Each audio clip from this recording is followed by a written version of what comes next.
Hello friends, എല്ലാവർക്കും അർച്ചന ചേച്ചി LLB സീരിയലിന്റെ ലേറ്റസ്റ്റ് പ്രൊമോ റിവ്യൂയിലേക്ക് സ്വാഗതം. അങ്ങനെ അമ്പാട്ട് വീട്ടിൽ സ്വർണത്തിന്റെ പേരിൽ അച്ചുവും മുകുന്ദനും ഒടുവിൽ നല്ല പൊട്ടിത്തെറി ഉണ്ടാവുകയാണ്. രണ്ടുപേരും അങ്ങോട്ടും ഇങ്ങോട്ടും നല്ല സംഘർഷം ഉണ്ടാവുകയാണ്. അതിനുശേഷം അച്ചുവും രുക്കുവും റൂമിലേക്ക് പോവുകയാണ്. രുക്കു ആണെങ്കിൽ അച്ചുവിനോട് ദേഷ്യപ്പെടുന്നുണ്ട്. നീയൊക്കെ ഒരു ആണാണോ? സ്വന്തം ഭാര്യയെ ഏട്ടൻ തല്ലിയിരിക്കുന്നു, അത് നോക്കി നിൽക്കുകയാണോ നീ വേണ്ടതെന്നൊക്കെ ചോദിക്കുകയാണ്. എന്നാൽ റൂമിലെത്തിയതിനു ശേഷവും രുക്കുവിന്റെ ദേഷ്യം മാറുന്നില്ല. രുക്കു അച്ചുവിന്റെ കഴുത്തിലും പിടിക്കുകയാണ്. തന്നെ തല്ലിയതിന്റെ പേരിൽ വീണ്ടും മുകുന്ദനെ കുറ്റപ്പെടുത്തിക്കൊണ്ട് സംസാരിക്കുകയാണ് രുക്കു. രുക്കു ആണെങ്കിൽ ആകെ വിഷമിച്ച് കരഞ്ഞുകൊണ്ടാണ് അച്ചുവിനോട് ദേഷ്യപ്പെടുന്നത്. എന്നാൽ അച്ചു രുക്കുവിനോട് പറയുന്നുണ്ട്, നീയും നിന്റെ വീട്ടുകാരും കൂടി ചേർന്ന് എന്റെ കുടുംബത്തെ അപമാനിച്ചു. എടി രുക്കു, ഇവിടെ എല്ലാവരുടെയും മുന്നിൽ വെച്ച് നീ പരിഹസിപ്പെട്ടിരിക്കുകയാണ്. എനിക്കിനി ഇതിൽ ഒന്നും ചെയ്യാനായി കഴിയില്ല.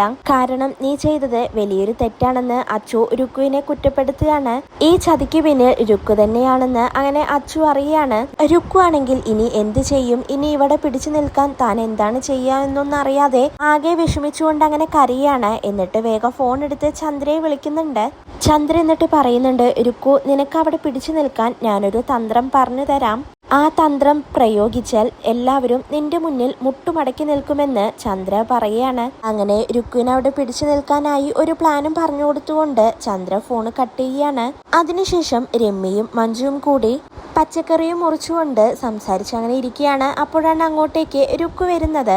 രുക്കു ആണെങ്കിൽ അവരോട് ദേഷ്യപ്പെട്ടുകൊണ്ട് ഒരു കത്തിയെടുത്ത് രമ്യയുടെ കഴുത്തിന് വെക്കുകയാണ്. ഇത് കണ്ട് രമ്യയാണെങ്കിൽ ആകെ പേടിക്കുന്നുണ്ട്.